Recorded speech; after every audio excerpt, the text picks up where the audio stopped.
The Kimpact Development Initiative has called for a review of results announced for the Bayelsa, Imo and Kogi Off-cycle elections over irregularities observed in the results uploaded to the INEC viewing portal. The initiative made this known while presenting its final report on the integrity of the polls in Abuja, saying that over 8,000 results reviewed showed inconsistencies which were different from those uploaded. It also added that the polls INEC needs to restore trust back to the process by addressing inconsistencies observed. But we have a bit of limitation, and I think it's good to say it. Number one, all data analyzed sourced from INEC result reviewing portal.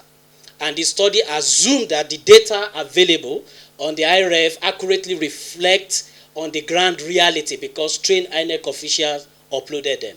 So we did not analyze anything outside IREF because that is what INEC put out there for the public. So we started picking data 17 days after the November 11 election, which we believe, of course, 17 days after election, everything should have been uploaded. And that was when we picked the figure from.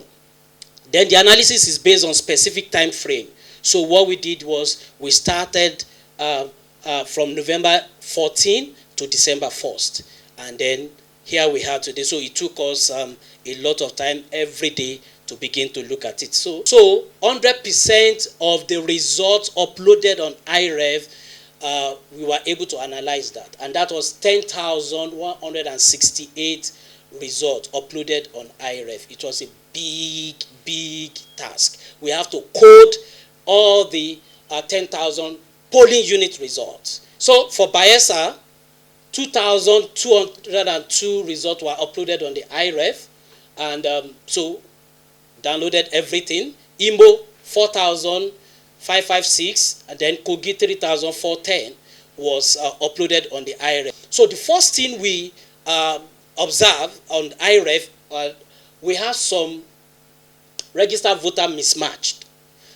By that, we mean these findings indicate a bit of discrepancy between the number of registered voters reported on Form EC8A in some polling unit and the number of those registered voters released by INEC before the election. The registered voter released by INEC before the election.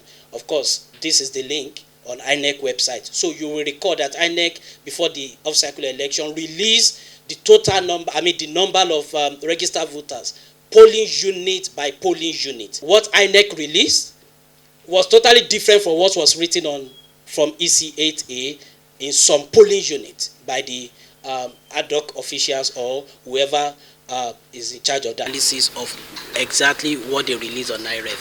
What we find out was that, look, there are a bit of inconsistencies in some of the polling units, and the summary of it was that, look, it looks like they need to have a second look at the results declared and see how they can correct them, because it looks like we have a lot of mistakes and a lot of irregularities. Number one, we saw where ballots were missing. We saw where clear overvoting. We saw arithmetic errors. We saw beavers did not synchronize. And so we saw a lot of this irregularity that can really affect the election. And basically what we are saying is, how do you correct this? Because we know the election is past, and that is what we can assess so that they can improve in future. But what we have seen is that it looks like not too tight, clean election that was conducted in terms of the results management. And we are saying, look, they need to have a second look at this. It doesn't have to alter the declaration. The declaration has been made, and the political party are already in court. Those who want to become governor have become governor. But no matter how minute, election is about perception. It casts doubt on the integrity of that election. That is exactly what it means. So when you have over 1,000 polling units that have questionable question mark, then it can, even if you have like about 4,000 polling units, you can only say, oh, it's 1,000 polling units. But the truth of the matter is that 1,000 polling units matters a lot, because election is about numbers. So you remove one from somebody, it may not be declared as somebody that had the majority of the vote cast. So what it means is that election result has to be accurate, it has to be consistent, and has to be credible. And what we are saying is INEC need to do better next time, basically.